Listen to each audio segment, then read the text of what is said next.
Mientras empezamos, Gilberto, ¿por qué no hablas un poquito de ti que hay algunos ¿Quién es que ahí? no No te me conocen? conocen. Pues para los nuevos, entonces, pues mi nombre es Edilberto Afronador Sastre, yo soy de Cajicá, tengo 62 años, soy sociólogo, comunicador social. Eh, pues bueno, vengo lidiando con el tema político desde hace un buen tiempo ya, digamos que en una primera versión, como en los años 98, 99, cuando fui candidato a la alcaldía de Cajicá, y una segunda versión después de 20 años de vida brasilera, de nuevo intentando la alcaldía en el 2015 y la Cámara de Representantes en el 2018. Eh, pues luego tuve la oportunidad de trabajar con la Escuela Superior de Guerra. Estuve un año con ellos trabajando diversos temas. Ellos trabajan muchísimos temas, ellos tienen un abanico de temas impresionante.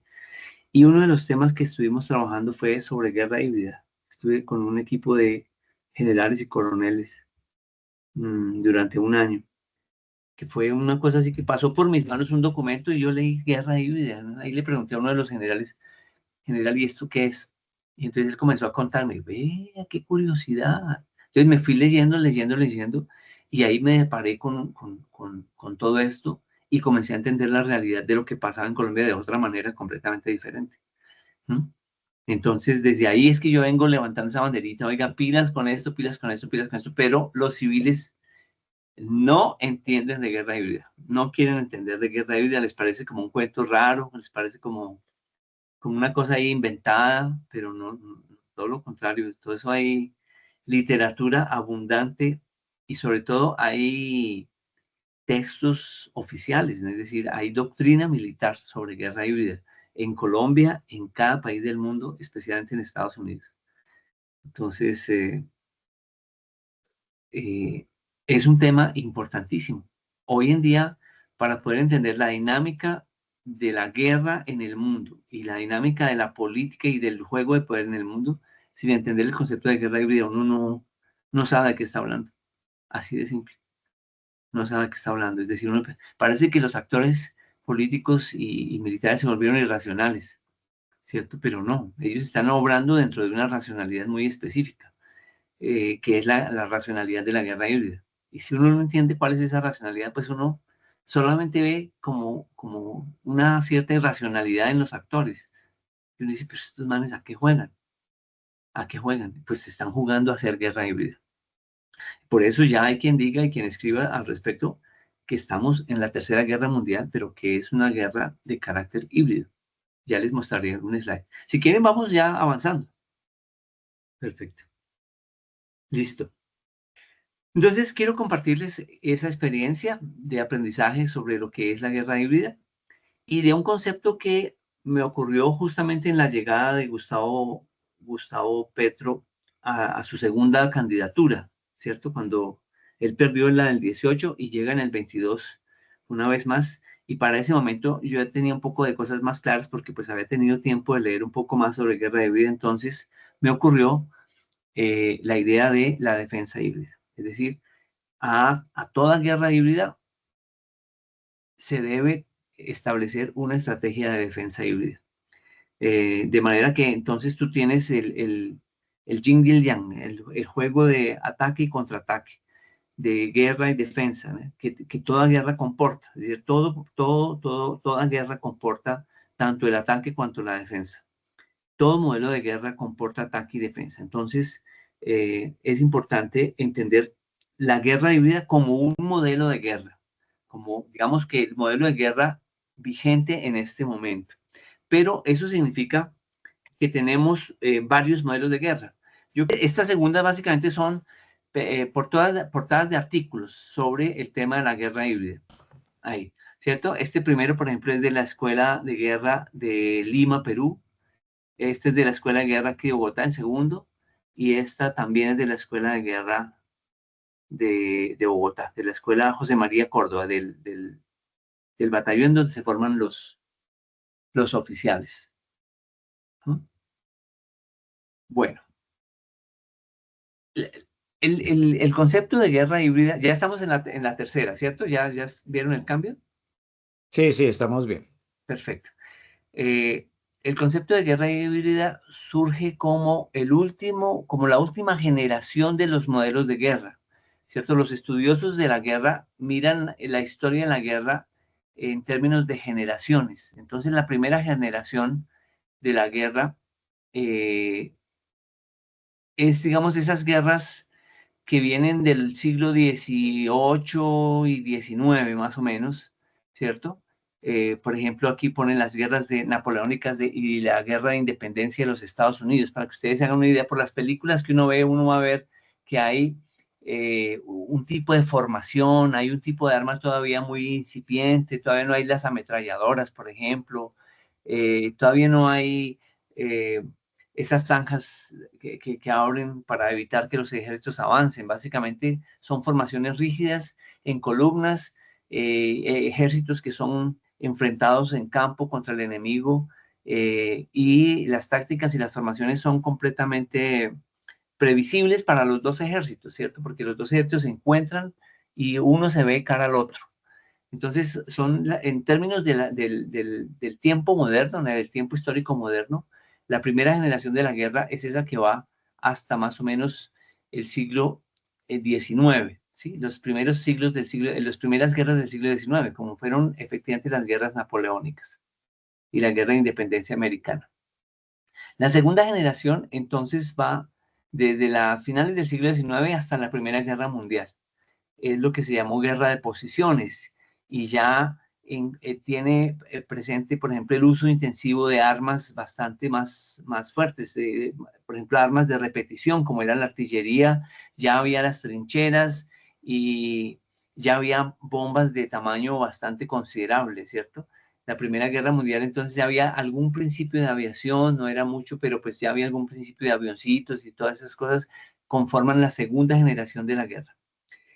La tercera generación de la guerra es la que llega ya durante la Segunda Guerra Mundial, ¿cierto? Que son ejércitos gigantescos, con grandes maniobras, en donde ya velocidad, sorpresa, profundidad, que son elementos que implican los carrotanques gigantescos, superpoderosos, aviones de guerra altamente eficientes, ¿cierto?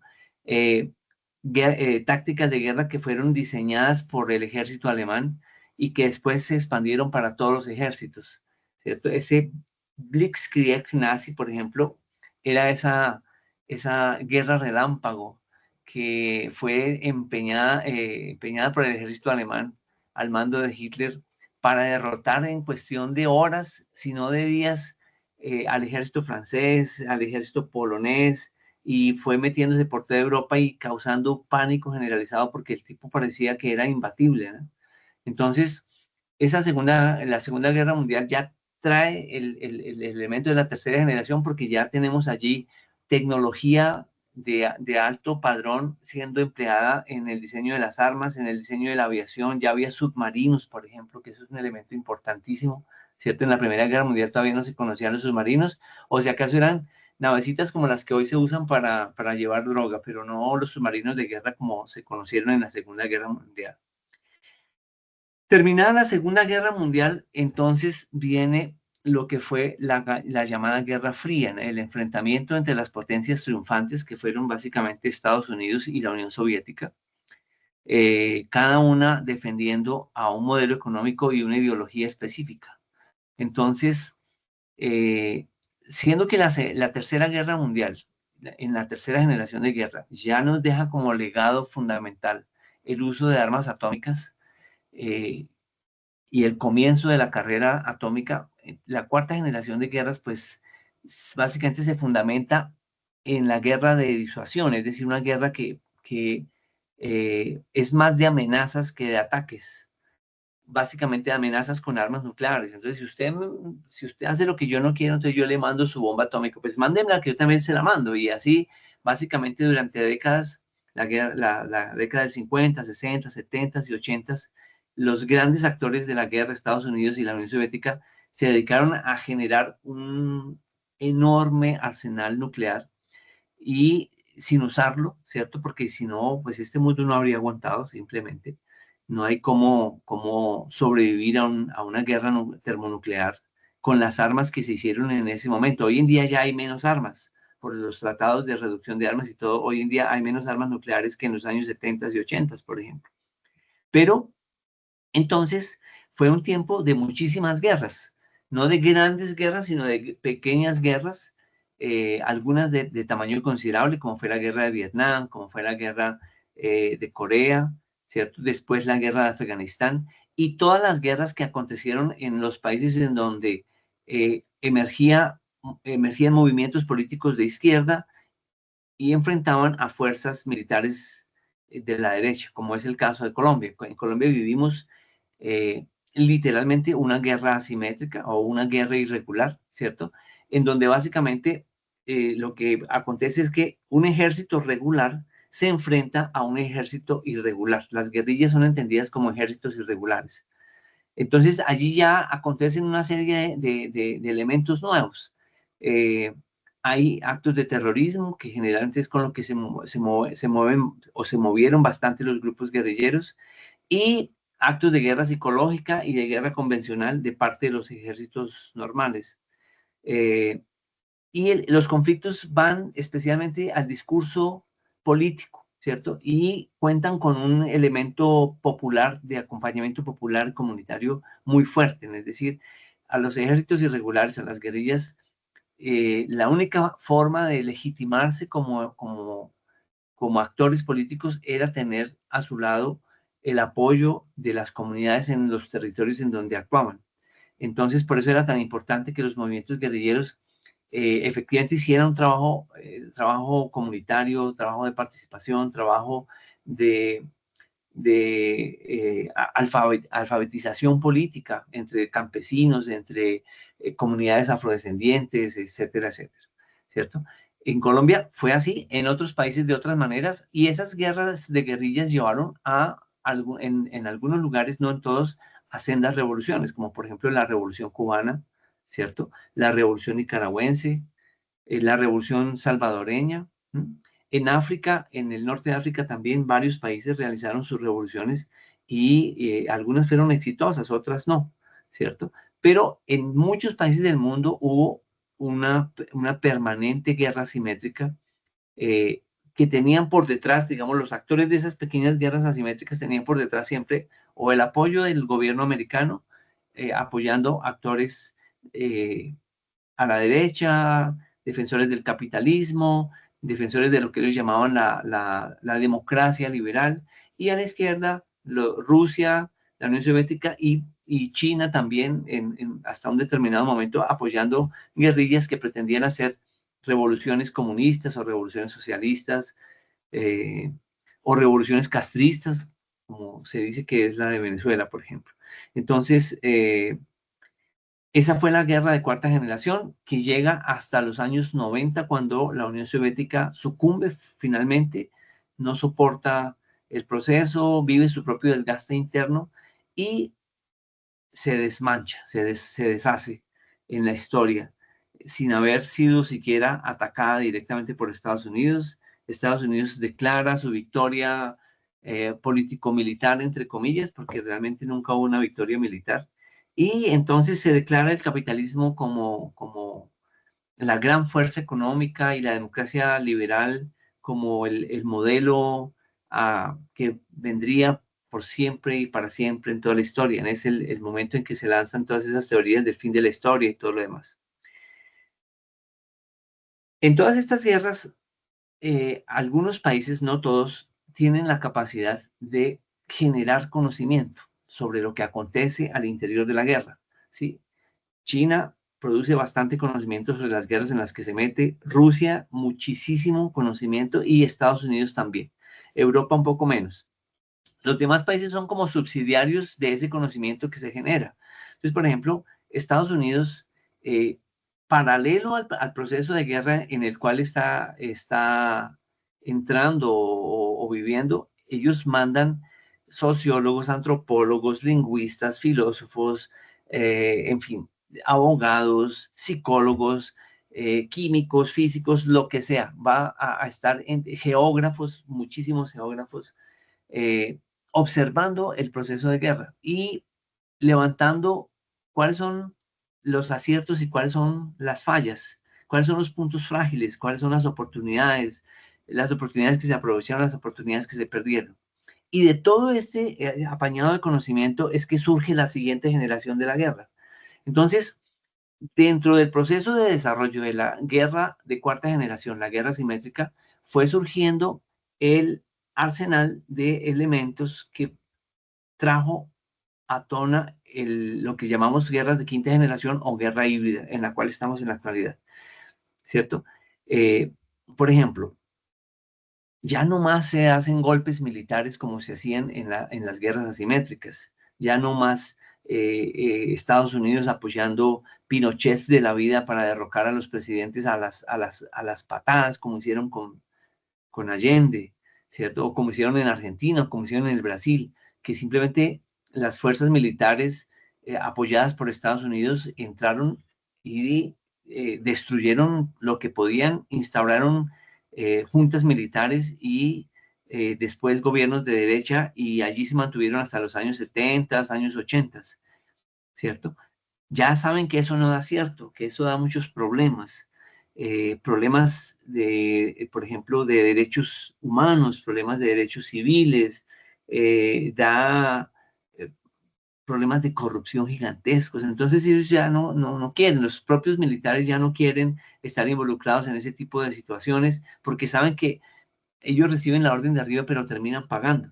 Entonces, fueron creando esta noción de la guerra híbrida, que básicamente es una combinación de tácticas diversas, tácticas tanto de la guerra irregular cuanto de guerras convencionales, pero que además combina elementos que no son propios de la guerra en sentido estricto, ¿cierto?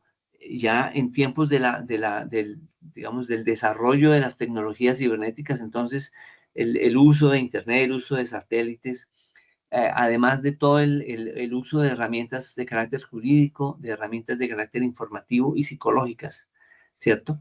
Eh,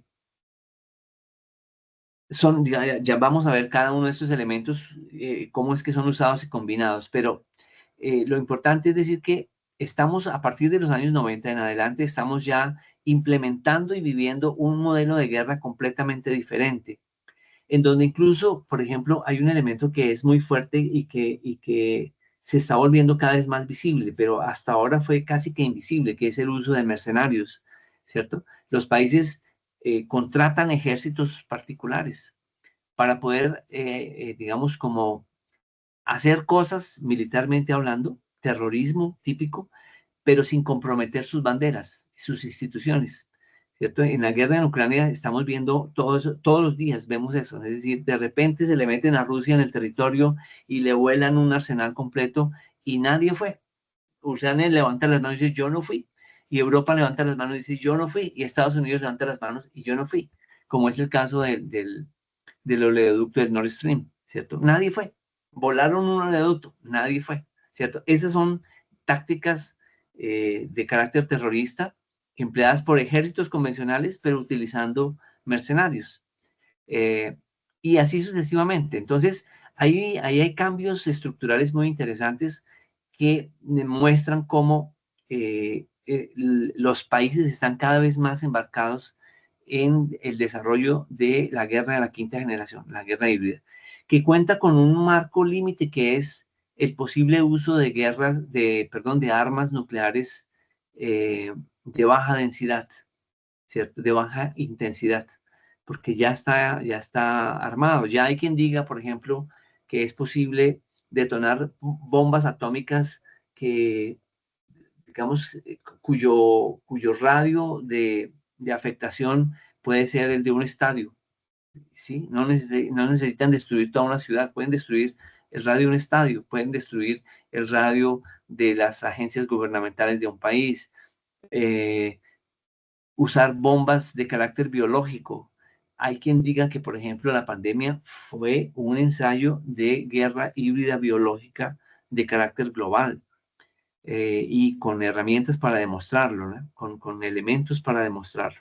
Y así sucesivamente. Entonces, Estamos viendo un paisaje de guerra que tiene otro elemento que es muy importante, y es que las guerras híbridas se entienden como guerras de carácter permanente, a diferencia de las anteriores que son temporales, ¿cierto? Es decir, en un determinado lugar, en un determinado tiempo, se enfrentan dos ejércitos o un ejército contra una guerrilla, y eso tiene su comienzo, su medio y su fin. Las guerras híbridas, en cambio, no. Estamos en tiempo de guerras permanentes. Por eso siempre hay alguna guerra aconteciendo o varias guerras aconteciendo en diversos paisajes del planeta. ¿Cambió la imagen para ustedes? Sí, sí, estamos bien. Perfecto. Entonces, aquí tenemos dos definiciones de guerra híbrida extraídas de algunos de los textos que les mostré al comienzo. Esta, por ejemplo, dice lo siguiente: la guerra híbrida es una teoría estratégica que combina medios convencionales, fuerzas armadas regulares, con tácticas irregulares, como la insurgencia, el terrorismo, la migración forzada, ciberataques, desinformación, diplomacia coercitiva y guerra jurídica. Su objetivo es desestabilizar un Estado funcional y polarizar su sociedad, actuando sobre el centro de gravedad poblacional. Esta definición es muy interesante porque ella ya incorpora varios elementos. Por ejemplo, eh, la idea de desestabilizar un Estado funcional, ¿cierto? Es decir, no son pequeñas guerras y no son guerras inocentes o guerras más o menos sin objetivo, no, ellas buscan la desestabilización de los estados, como cualquier guerra, ¿no? Ellas buscan una victoria operacional, ¿cierto? Buscan atacar y derrotar eh, un estado si es que el estado es el enemigo, pero fíjense que lo hace a través de estrategias como la polarización de la sociedad, entendiendo que es la población el centro de gravedad. ¿Qué es el centro de gravedad? El centro de gravedad de una guerra es, digamos que en un mapa, ¿sí? Imagínense ustedes un grupo de militares pensando un campo de batalla, ¿cierto? Un campo de batalla grande, digamos un país o una región gigantesca. Entonces ellos van trazando rutas, van trazando espacios, digamos, críticos, espacios más comprometidos, presencia del enemigo, presencia civil, presencia de una cosa, de otra, y allí en donde confluyen los principales puntos álgidos del combate, en donde ellos saben que pueden atacar y ser decisorios, es decir, en donde pueden derrotar al enemigo. Eso es lo que ellos llaman centro de gravedad, ¿cierto? En las guerras civiles, el centro de gravedad es la población civil, ¿sí? Es la población civil. Entonces, por ejemplo, para entender qué es lo que está pasando en Gaza, hay que entender que el genocidio hace parte de las guerras híbridas. Es una de las, uno de los elementos que está en el menú de posibilidades de una guerra híbrida, es el genocidio. ¿Por qué? Porque el centro de gravedad es la población.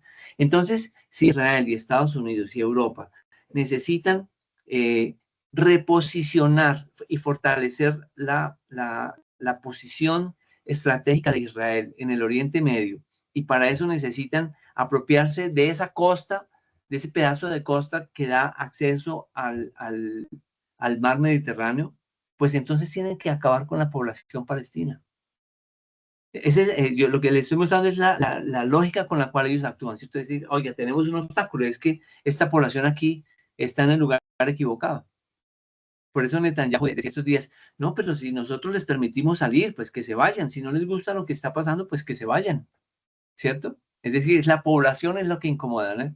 No es ni siquiera si esa población va a tener un estado o si no va a tener un estado, sino en un determinado territorio hay un espacio que es estratégico para los intereses de poder de un determinado estado o de varios estados, y entonces la población allí presente, lo lamentamos mucho, tiene que morir.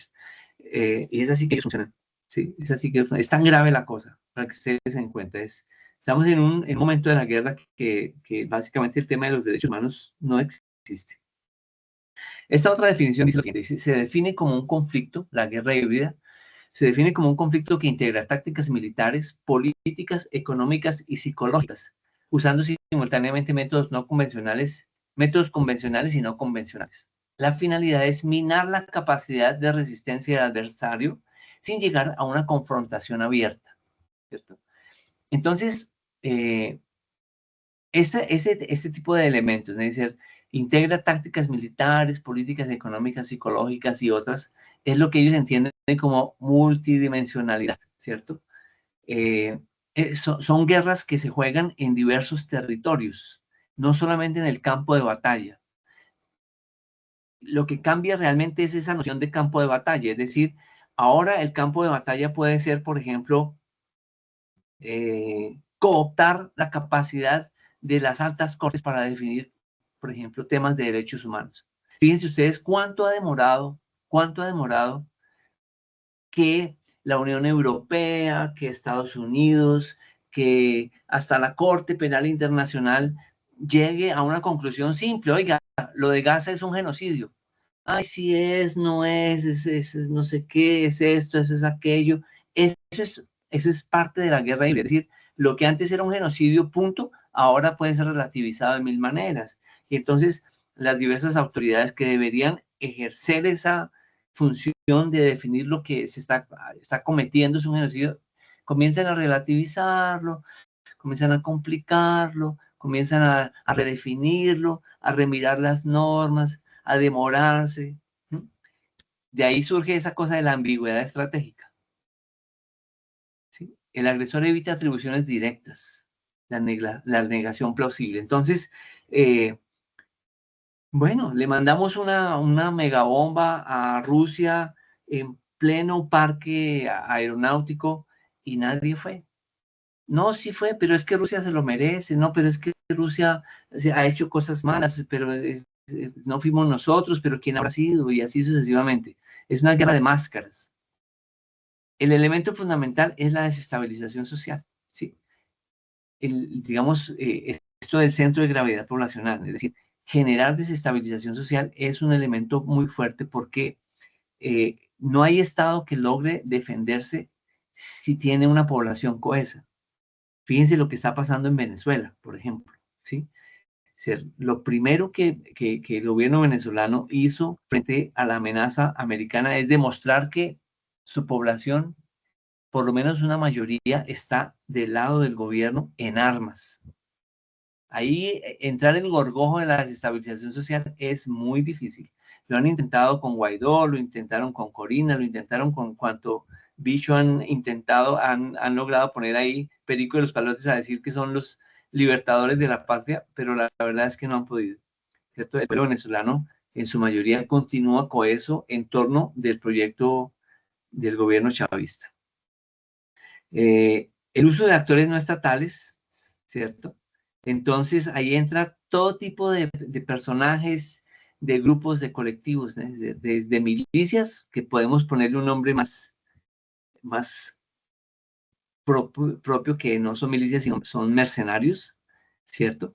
Hoy en día los hackers, entonces grupos de hackers eh, a, a, moviendo redes sociales, publicando en millones de cuentas, literalmente en millones de cuentas, todo tipo de cosas para poder influenciar en la opinión pública, ¿sí? Fue como ganó Obama, fue como ganó Trump, es como, por ejemplo, aquí se perdió, en Colombia se perdió el plebiscito por la paz, ¿cierto? Hackers publicando pendejadas contra el proceso de paz, diciendo que iban a homosexualizar a los niños, que iban a perder no sé qué, que nos iban a obligar a pagarle a los guerrilleros no sé cuánto, y ese tipo de mentiras dichas y repetidas 50.000 veces hicieron que la gente odiara la paz y hasta hoy eso continúa así, ¿cierto? Los medios de comunicación ya los vemos, ahora entendemos por qué los medios de comunicación simplemente abandonaron el periodismo. Hoy en día no existen medios de comunicación que hagan periodismo. Todos prácticamente, en la medida en que son redes de empresas que pertenecen a muy pocas eh, personas en el mundo, ¿no? Es decir, cuando uno mira el mapa de propiedad de los medios de comunicación, uno se da cuenta que son enjambres de cientos de canales de televisión, de cientos, miles de emisoras, de cientos de periódicos que le pertenecen a una empresa, a dos empresas, a cinco empresas. Entonces, esos medios de comunicación son completamente teleguiados en torno de intereses de poder bastante específicos, ¿cierto? Y por eso es que entonces por ejemplo, la guerra contra Ucrania o la guerra en Ucrania es siempre puesta como siendo Putin y Rusia el malo del paseo.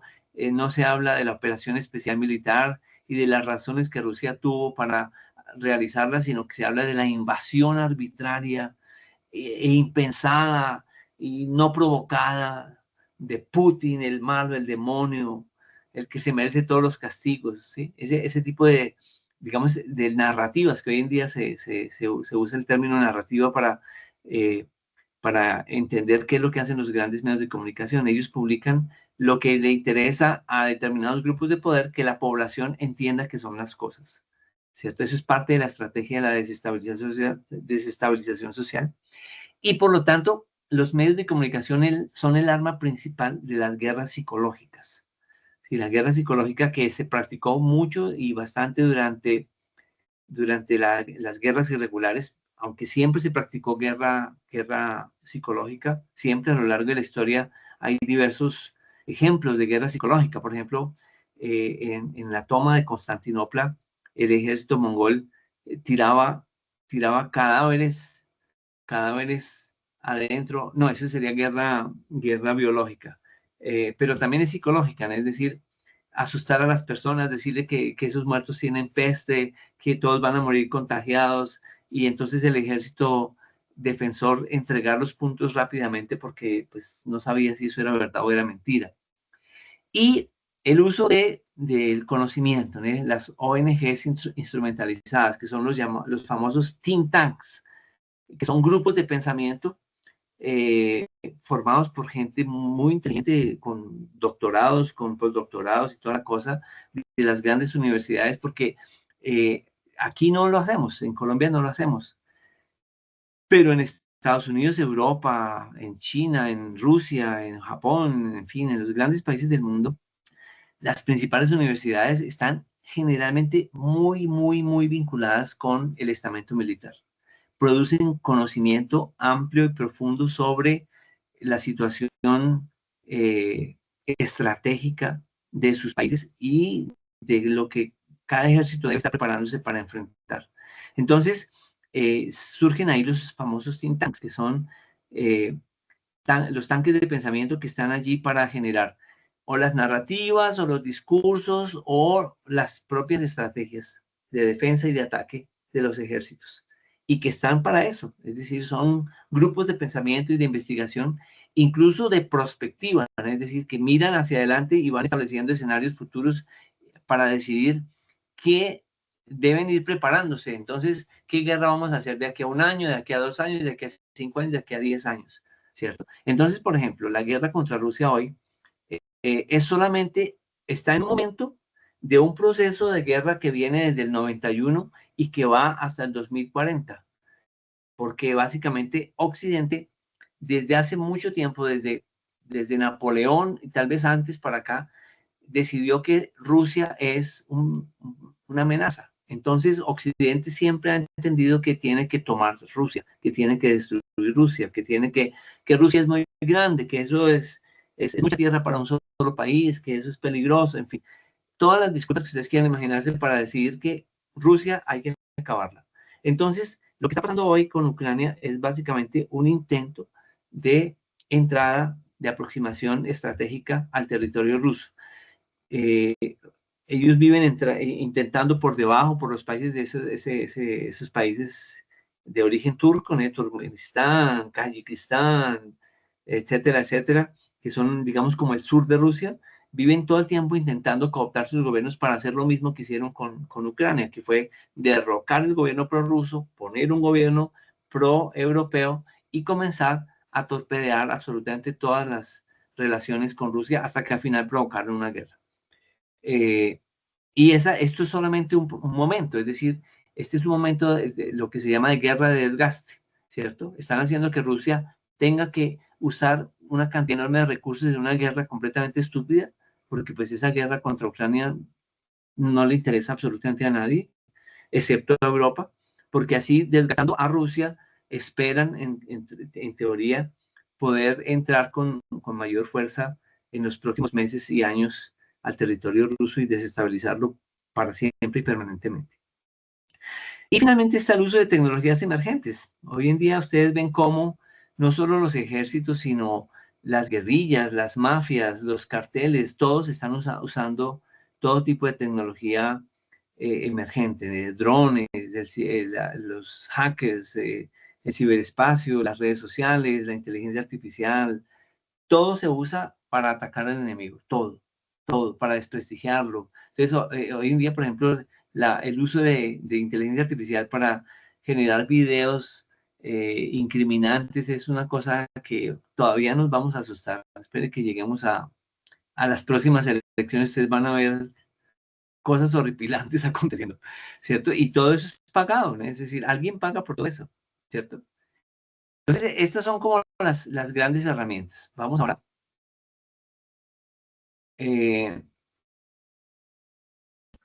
a entender entonces que estos grandes, digamos, estos elementos de carácter multidimensional, lo político, lo económico, lo militar, lo social, la información y otros instrumentos, eh, configuran entonces digamos, una matriz de trabajo bélico, ¿cierto? Que va siendo coordinada y sincronizada dependiendo de los intereses de un determinado actor de poder militar. ¿Cierto? Entonces, en la medida en que aumenta la intensidad en el uso de estas herramientas, aumenta el grado de coordinación y del uso de todas ellas al mismo tiempo, ¿cierto? Entonces, esto trazaría una línea en este sentido, ¿cierto? En la medida en que esto se va coordinando y va aumentando el uso de cada una de estas estrategias, ¿cierto? Por ejemplo, en Colombia podemos ver claramente que se empezó en términos del enfrentamiento a Gustavo Petro, se empieza con estrategias de carácter político, ¿cierto? Entonces, los partidos le niegan las reformas, se le burlan en el Congreso, estrategias de carácter informacional. Entonces, los medios de comunicación claramente establecen un padrón de burla, de negación, de escándalo, de falsa información, de falsas noticias, etcétera, ¿cierto? Pero poco a poco van apareciendo los elementos de carácter militar. Entonces, ya tenemos atentados, estallidos, asesinatos, etcétera, etcétera. Y la polarización social es el elemento fundamental en todo esto. Es decir, esas estrategias de guerra de vida no funcionan si no hay polarización social. Lo que necesitan es que la sociedad se divida, porque una sociedad dividida es una sociedad cooptable, ni más ni menos. Y llegamos básicamente al elemento más amplio, a la perspectiva, digamos, generalizada de la guerra híbrida como modelo dominante en este momento. Es decir, estamos viviendo una guerra híbrida mundial. ¿Mm? Ahí, en este momento, si nos podemos poner a mirar, por ejemplo, lo que está haciendo Estados Unidos, ¿cierto? Estados Unidos está atacando a Europa, ¿sí?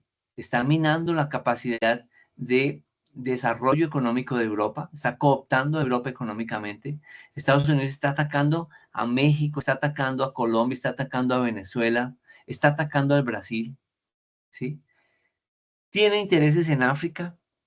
Europa también, Europa tiene intereses en África, no quiere perder sus ventajas coloniales en África, ¿cierto?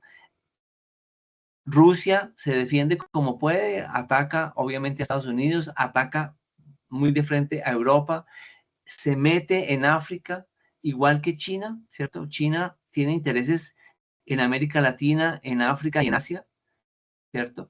Y todos estos grandes potencias se atacan entre ellas.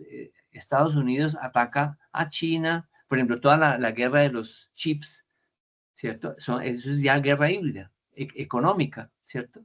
Intentan destruir la economía china con los aranceles, no solo la china, sino la rusa y la economía de cuántos países han sido afectados con los aranceles que a Trump se le ocurrió aparentemente de manera irracional, pero no hay ninguna irracionalidad, es una estrategia de guerra como cualquier otra. ¿Mm?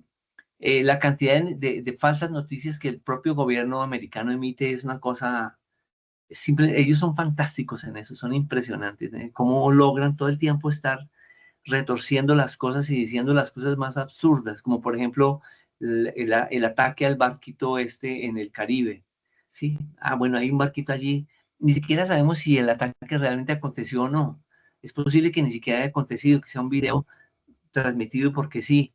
Y entonces vamos a demostrar que tenemos poder de fuego y pronto detonan un barquito y salen diciendo que están acabando con el terrorismo y con el narcotráfico y que van a acabar con... Y así todo se vuelve una especie de teatro de sombras. ¿No? Ahora, cuando uno logra ver qué es lo que está pasando en el mundo entero, uno se da cuenta de que hay una cantidad enorme de agresiones.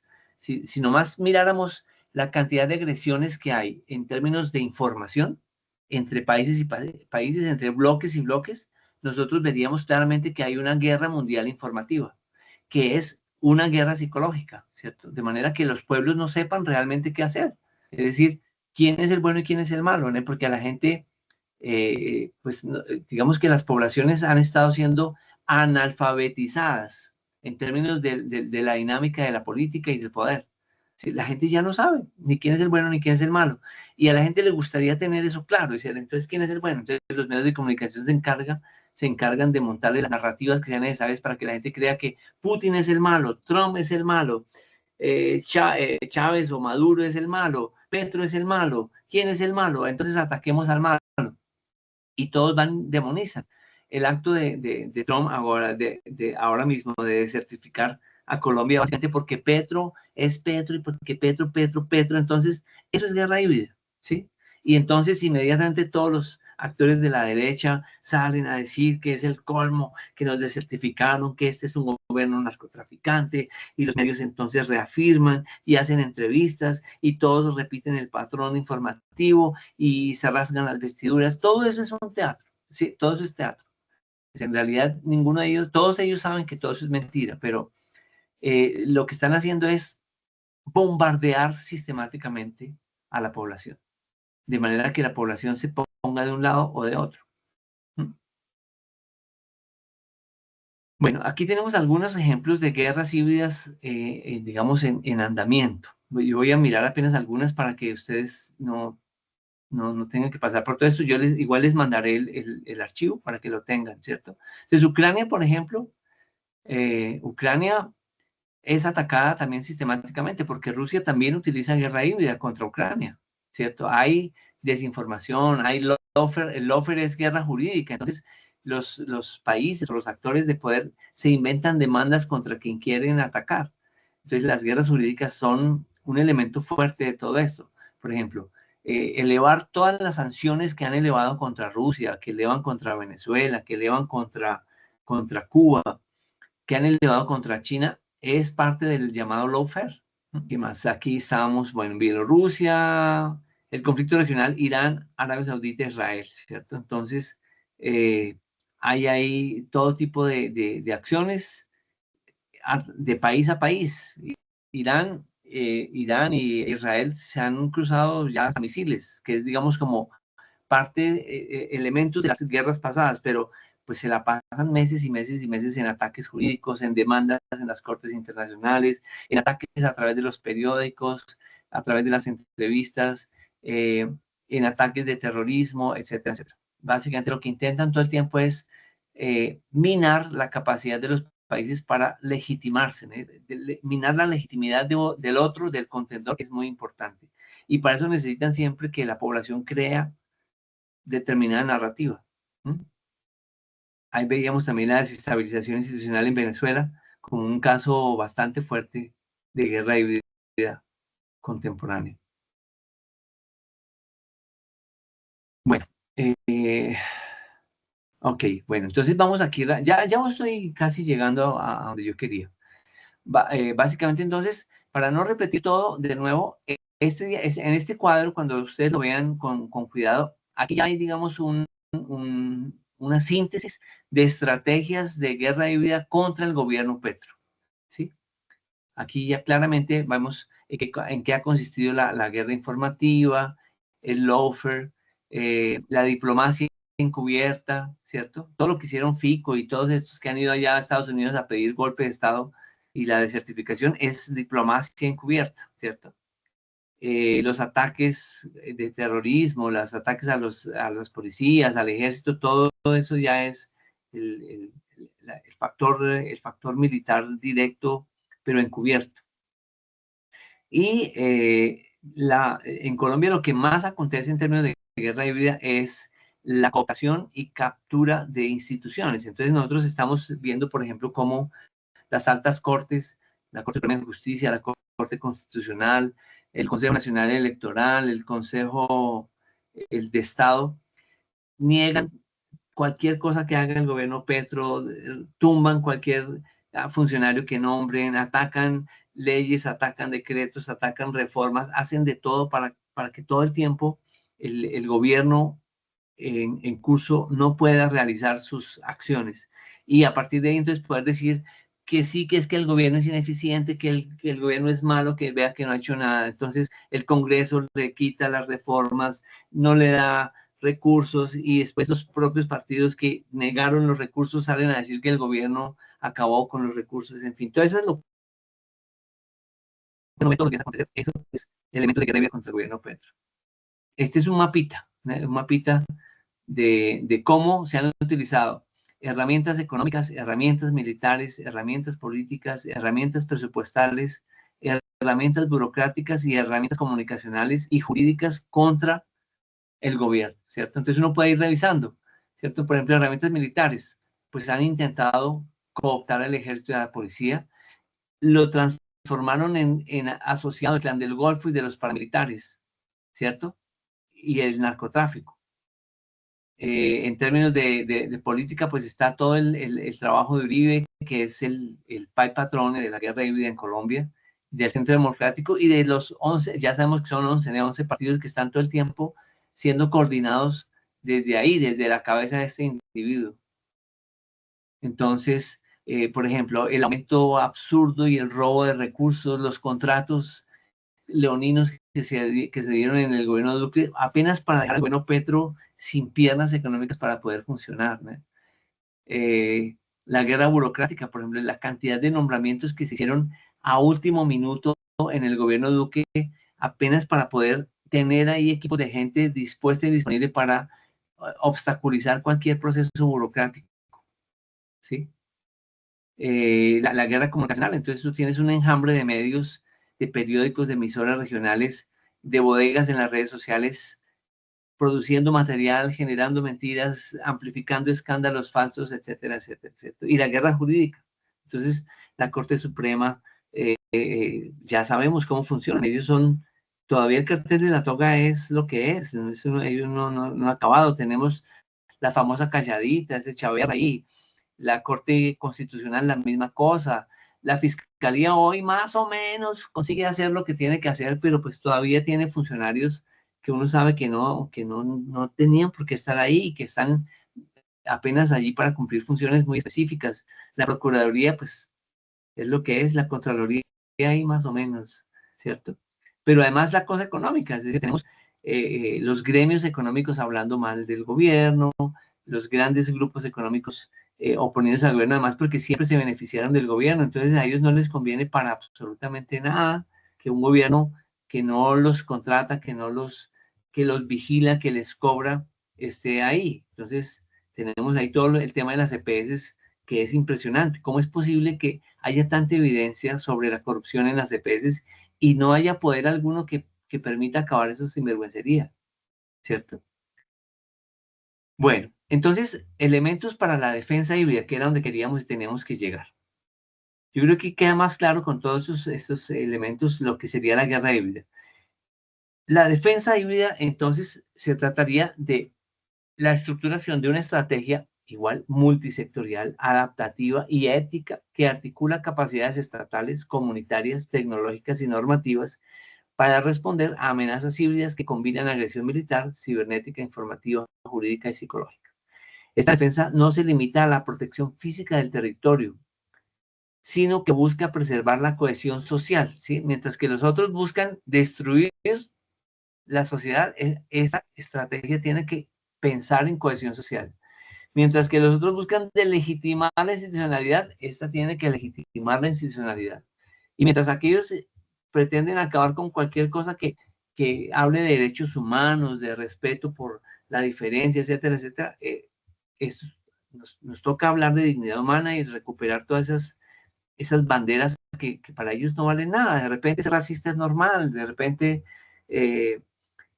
atacar a un pobre está bien, atacar a un indígena está bien, todo ese tipo de cosas ahora relegitimadas por los actores de la derecha hacen parte de una estrategia de disolución de lo social, ¿cierto? De los elementos que nos podrían dar cohesión social.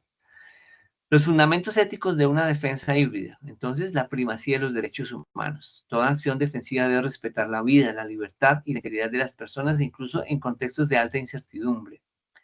La transparencia y rendición de cuentas. Las estrategias híbridas deben ser trazables, auditables y abiertas al escrutinio ciudadano. Debe haber participación comunitaria. Las comunidades no son objetos de protección, sino sujetos activos en la defensa de sus territorios y memorias.